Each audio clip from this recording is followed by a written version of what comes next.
del pueblo. Bueno, estamos en contacto con Alejandra Peralta, ella es una de las ternadas para la Defensoría del Pueblo. ¿Cómo estás? Muy buenas tardes, gracias por atendernos. Hola Lisa, ¿qué tal? Para vos, para la audiencia, un gusto. Bueno, ¿qué tal el ánimo? ¿Cómo viste este hecho que finalmente se presentaron 4 ternas? ¿Dudaste en algún momento que podía ser no ser designada incluso entre tanta variedad de propuestas que se presentaron esta mañana en la Cámara de Senadores?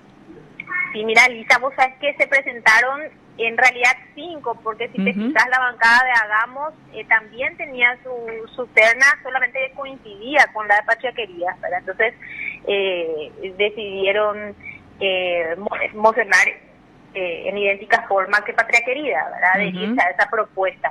Pero eran 5, de las cuales en 3 me proponían mi nombre, lo cual Sí. me llena de satisfacción también, ¿verdad? Ujú. Estar en 3 propuestas de 3 partidos diferentes, de 3 grupos diferentes, bueno, y eso, ¿verdad?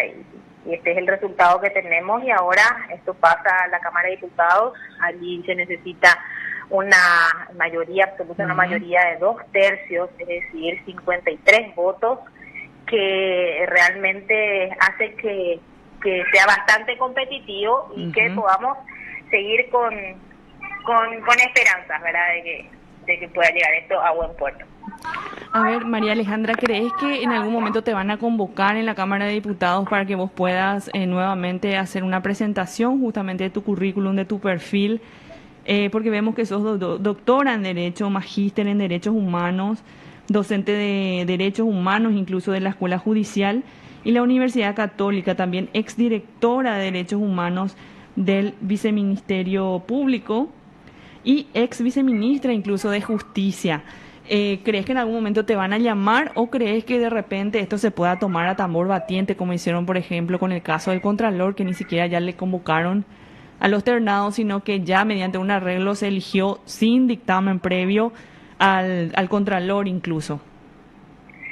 Bueno, el procedimiento constitucional realmente habla de la conformación de la terna y de la decisión en base a esa terna que toma la Cámara de Diputados, ¿verdad? Si definen finalmente que quieren implementar el procedimiento de realizar una nueva audiencia, realmente estaría encantada de eso y poder presentar nuevamente a las y los diputados, ¿verdad?, las Ujú. propuestas para el cargo.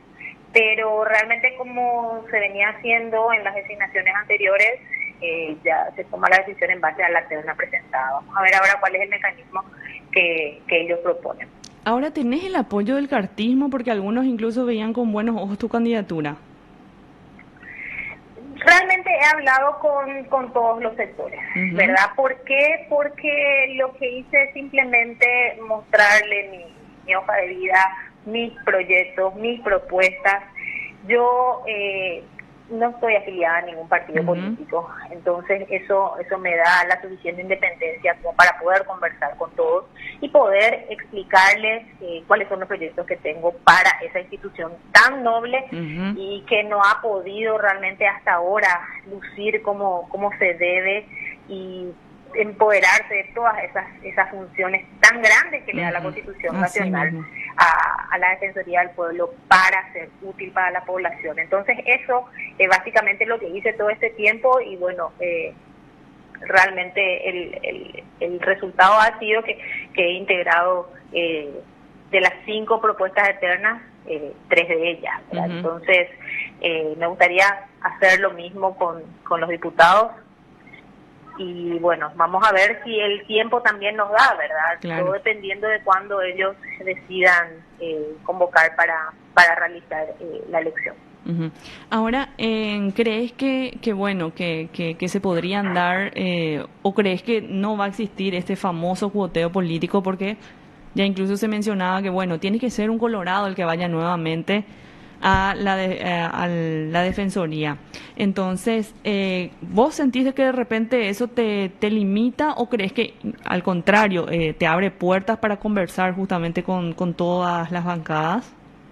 Y realmente la decisión que tomen en la Cámara de Diputados va a reflejarnos a todos y a todas, ¿verdad? ¿Cuál es el espíritu realmente? Si deciden poner a una persona por su capacidad, por su idoneidad, por su trayectoria en materia de derechos humanos y por su independencia, por sobre todas las cosas, o finalmente estamos en lo mismo de siempre. Entonces, esta es una maravillosa oportunidad para que observemos en este proceso el interés realmente de la Cámara de Diputados con respecto a al pueblo, ¿verdad? A la ciudadanía, a quien representan. Entonces, vamos a ver, los resultados van a hablar por sí solos, pero definitivamente para ejercer cabalmente las funciones que requiere el cargo de defensora del pueblo se necesita una absoluta independencia de los poderes públicos.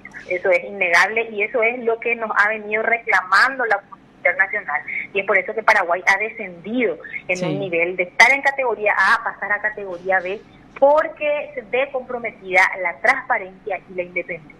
Son dos pilares fundamentales para poder llevar adelante el rol de defensor del pueblo, porque el defensor del pueblo se debe al pueblo. Entonces, eso es lo que nos están reclamando y eso es lo que tenemos que elevar. Tenemos que hacer un lavado de cara de la Defensoría del Pueblo y, bueno, vamos a ver si eso se da. Ahora, ¿cuáles son tus proyectos bandera, vamos a decirle, en la Defensoría del Pueblo? Yo dividí mi eje estratégico en tres grandes proyectos. Lo que es el área de la prevención, el área de la promoción. La promoción tiene que ver con esa comunicación que hagamos, con promover derechos humanos, enseñar derechos humanos, que la gente sepa qué es lo que tiene que encontrar en la Defensoría del Pueblo, para qué sirve la Defensoría del Pueblo. Y la protección por sobre todas las cosas, ¿verdad? Que es digamos, ya entrar en las funciones propias constitucionales de la Defensoría del Pueblo.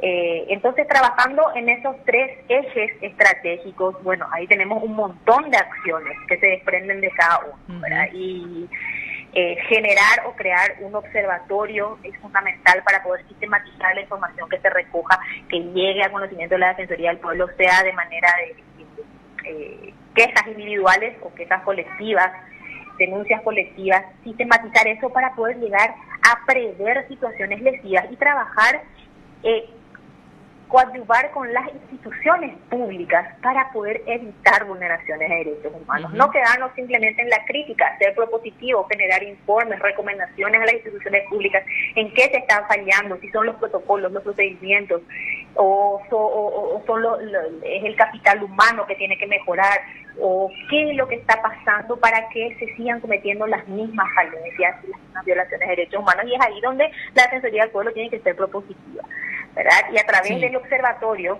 es esa información la que se va a colectar y se va a poder llegar a generar un mapa de riesgo que nos permita evitar a largo plazo.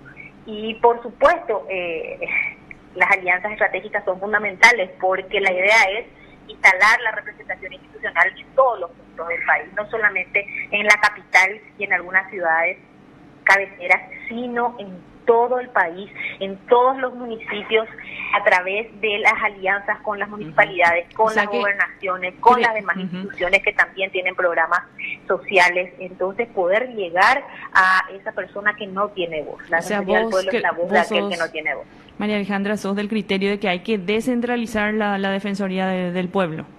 Totalmente, tiene que tener una representación institucional en todo el país. ¿Por qué? Porque la gente más necesitada es la gente de tierra adentro, la gente que no puede tomarse un colectivo y venir hasta la capital a reclamar, que no tiene la posibilidad de ingresar a la página web porque no tiene saldo para internet, que no sabe cómo generar su queja o su consulta porque no tiene una alfabetización en internet. Entonces es a esa gente a la que tenemos que llegar, no esperar que esa gente llegue a nosotros.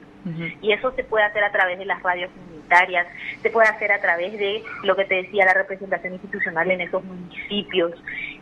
Bueno, trabajo por hacer hay demasiado y no conformarse en ser un ejecutivo de escritorio, porque esa no es la función de ¿Crees que se necesita mucho presupuesto para descentralizar justamente eso, o solamente con alianzas es factible hacer eso? De hecho, el presupuesto de la Defensoría del Pueblo es poco en relación a otras instituciones, pero también por la poca importancia que se le ha dado a esa institución, ya que no ha hecho lucir todo el potencial que tiene. Entonces, mientras tanto, tenemos que utilizar la estructura existente, con esas alianzas que te digo, utilizando la estructura del Estado, de las instituciones que ya tienen esa estructura, como Ciudad Mujer, por ejemplo, como las casas de justicia, etcétera, y por supuesto pelear por un mejor presupuesto, pero para poder yo pelear ante el Congreso Nacional por un mayor presupuesto, definitivamente se necesita una hoja de ruta bien trazada, planes estratégicos específicos y que tenga la capacidad de convencer a los señores senadores y diputados de la Nación de que eso es necesario para el pueblo. La Defensoría del Pueblo históricamente es conocida por justamente este pago de indemnizaciones a víctimas de la dictadura, pero no más que eso, la figura o la función que realmente debe cumplir la Defensoría, un defensor del pueblo totalmente opacado durante mucho tiempo. Ahora, ¿qué crees que otra función, aparte de pagar indemnizaciones, debería fortalecer la Defensoría del Pueblo? Realmente, lastimosamente, se la ha conocido solamente, como bien decís, por esa función, o también se la confunde con la Defensoría Pública, ¿verdad? Y eso se debe a la falta de estrategias comunicacionales para difundir el rol de la Defensoría del Pueblo. Incluso para sacar el carnet de objetor de conciencia también. Incluso para saber qué son los derechos humanos. También. Yo, como docente de derechos humanos, más de 15 años de ejercicio de docencia, año tras año, no te estoy hablando de alumnos universitarios, ya en nivel de posgrado, la gente pregunta qué son los derechos humanos y generalmente uno tiende a asociarlo con cierto grupo que protege cierto tipo de hechos punibles, y no es así. Los derechos humanos es ese derecho que tengo yo de poder acceder a la justicia, es ese derecho que tengo yo de que mi expediente no se quede trancado por tanto tiempo, de que ese trámite administrativo sea ágil, de que mi trámite para acceder a mi jubilación no se quede trancado por 1 año y medio. Son todos esos derechos que tengo yo como ser humano, de que el Estado me garantice un servicio de calidad acorde a la noción de la dignidad del ser humano. Y bueno, eso es lo que tiene que hacer la Defensoría del Pueblo, recibir esas quejas, monitorear de que dónde están las falencias y coadyuvar con las instituciones para evitar ese tipo de vulneraciones. Pero para eso uno tiene que saber para qué sirve la Defensoría, qué puedo yo obtener de la Defensoría del Pueblo. Doctora, ¿qué le animó a usted a sumarse a participar justamente de este proceso cuando se suele hablar y se habla siempre de que prácticamente todos los seleccionados forman parte de un acuerdo, de un coteo político, y por sobre todo ese manoseo que muchos candidatos también sufren en este proceso, pese a tener un currículum brillante? Bueno, toda mi trayectoria, más de 20 años de servicio público, ha sido el servicio público, y de los cuales 17 años me he dedicado exclusivamente al ámbito de los derechos humanos, sea desde la administración pública, sea desde la docencia. Entonces, digamos que esto es parte de mi caminar en lo que es el área de los derechos humanos. Tengo, sí, efectivamente, más adelante, realmente si me preguntas a dónde vamos a caminar posteriormente, me gustaría caminar hacia la Corte Interamericana de Derechos Humanos. Creo que Paraguay merece una representación, más una representación femenina en ese órgano de tan importante decisión. Pero la Defensoría del Pueblo a nivel nacional definitivamente es la institución en materia de derechos humanos. Cuando hablamos de derechos humanos, una institución que vele por el respeto de los derechos humanos, hablamos de la Defensoría del Pueblo. Entonces, en lo que hace a mi formación como servidora pública, a mi formación académica, a toda mi preparación durante 2 décadas es en el área de los derechos humanos, y es definitivamente esta institución donde puedo darle al pueblo todo toda esa experiencia y ese conocimiento que he adquirido durante 2 décadas. ¿Es factible revolucionar una Defensoría del Pueblo? Por supuesto que sí, por supuesto que sí. Se necesita voluntad, se necesita independencia y, por supuesto, antes que nada, se necesita la determinación de la Cámara de Diputados que decida que eso se merece el pueblo. Queda poco tiempo realmente. Prácticamente el 21 de diciembre ya se inicia el receso parlamentario. ¿Crees que se pueda definir antes de fin de año? Yo creo que sí, yo creo que esto se va a definir antes de fin de año. Perfecto. Muchísimas gracias, María Alejandra, por este contacto muy amable. Gracias a ustedes, el cariño de siempre. Hasta luego. Hasta luego. Lo escuchaste aquí en BDS. Bueno, escuchábamos a María Alejandra.